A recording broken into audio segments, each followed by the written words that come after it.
The other day this little gem of around 6 by 10 centimeters came my way. I love it and it looks so simple and easy to make. But as I often noticed, when it looks easy, it's just as easy can be hard to make. Let's go play and see what happens. Hi there, my name is Albert van der Zwart. Welcome to Imperfect Paintings, inspiring you to embrace the magic of making art. My first impression is a colorful background and a drawing of black lines on top of it. I prefer to work on bigger sheets of 50 by 65 centimeters, but I also have these pieces from a previous project where I cut off a 40 by 40 centimeter part. I take these 3 sheets, tape them together, flip the sheet and use some masking tape turned into double-sided tape to keep it from moving around. Colorful, that can be anything, but because of the black lines I want to add later on, a light colored background will probably be the best way to go. So I use lemon yellow for a base. By using an old credit card or gift card I can keep the paint layer very thin and the paint will also dry quickly. Building up a sheet like this from light to dark is interesting to do. It doesn't have to look like anything. I just add here and there some darker or more dominant colors to make it look more interesting. In case it's difficult to choose colors, perhaps look at the bouquets of flowers like these in a local supermarket. Or find inspiration in beautiful sunsets like we had around dinner time last week. In case you're new to this way of painting, taking a viewfinder, a Passepartout, or do I like I know now and use a cell phone and go around and stop at several spots. Each time I pause for a moment I can check if this part of the composition is interesting to look at. In case it's not, I can simply add some more darker spots or paint over it and bring it back to the original yellow base so I can try again. Learning is about doing. Over to the second part, the black lines. Because the original is quite small, 6 by 10 centimeters, thin lines are obvious to use. But on my bigger sheet of roughly 60 by 80 centimeters, thin lines will take me forever to finish.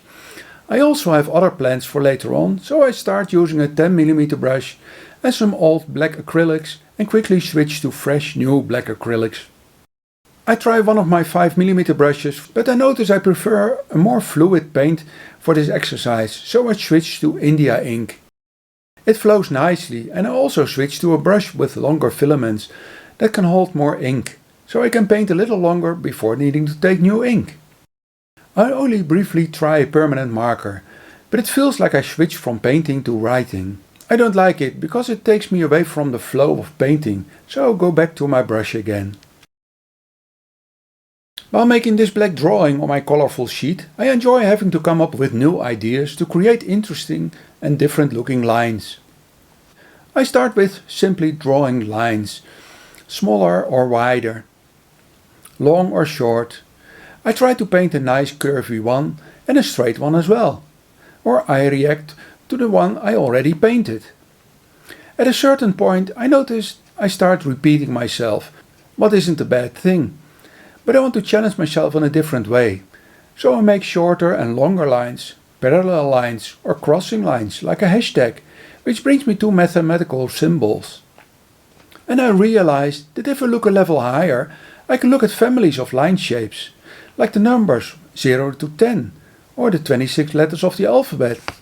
Geometric shapes are also fun for a while, and once I enter a new way of thinking, it always amazes me how wide the variety is I can choose from.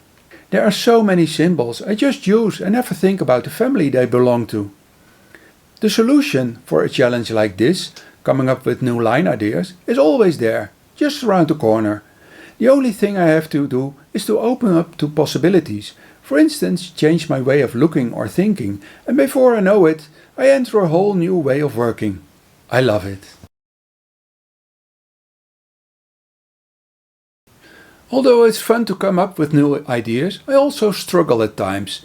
Filling a sheet like this takes me over 90 minutes. Enough time to think. For instance, is it necessary to come up with new ideas? Can I also just have a few ideas and continue filling the whole sheet? But by thinking about it, I rob myself of a calming experience, or the flow of just taking the time to fill my sheet. So I sort of let go, trusting myself to finish this one, just as all the other sheets before. I switch to my childlike enthusiasm and do fun experiments like trying to make 10 identical dots, only to find out they all look a tiny little different, but makes them actually look better, more interesting. I twist and turn my brush to see what the effect the longer bristles have on what I make. I allow myself to mess around and also add a few wider long lines. A few last lines and I'm proud I just filled the whole sheet. It took me about an hour and a half to finish. While looking at the whole, it looks just fine. When dry, I look a bit closer and the individual lines become better visible. When I take a viewfinder or Passepartout and put it down, I again can concentrate on a smaller part. Also interesting, just as this next spot. I notice I constantly put it down horizontally or vertically, but the diagonal way can just be as interesting. In this painting it looks like there's no real up or down, also because I painted from several sides. What I like about an exercise like this, there's no right or wrong way to do it. I just do what I feel like and follow whatever crazy idea pops up.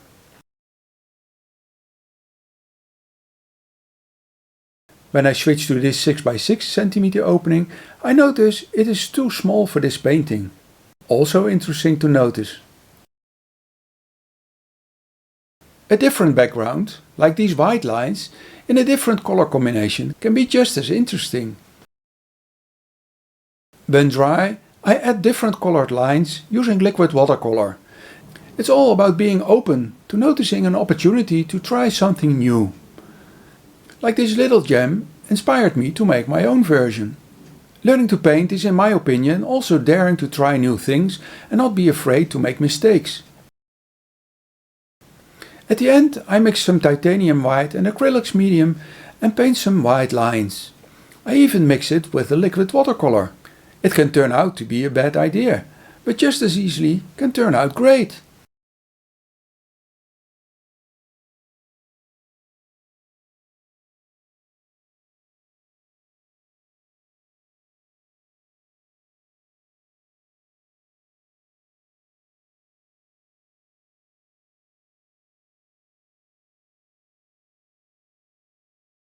Back to the big sheet.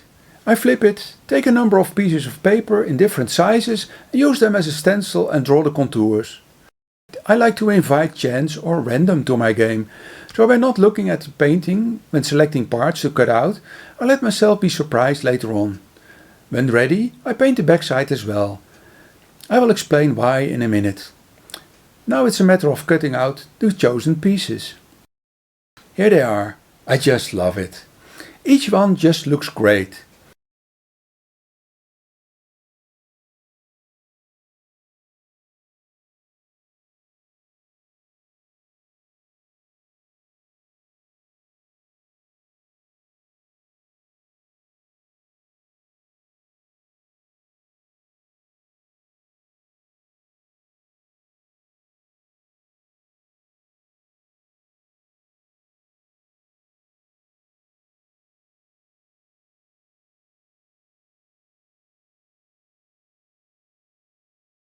Here's one in a frame, looking even better. When I look at where it all started, there was a second piece of paper attached to it, with a personal message from the giver. So when I want to give away a few pieces of my big sheet in the same way, it's more interesting when they also have a colored background. In case you would like to make a bigger painting and don't want to cut it up later on, just click on the link and I will see you over there in the next video. Thanks for watching and have a wonderful day.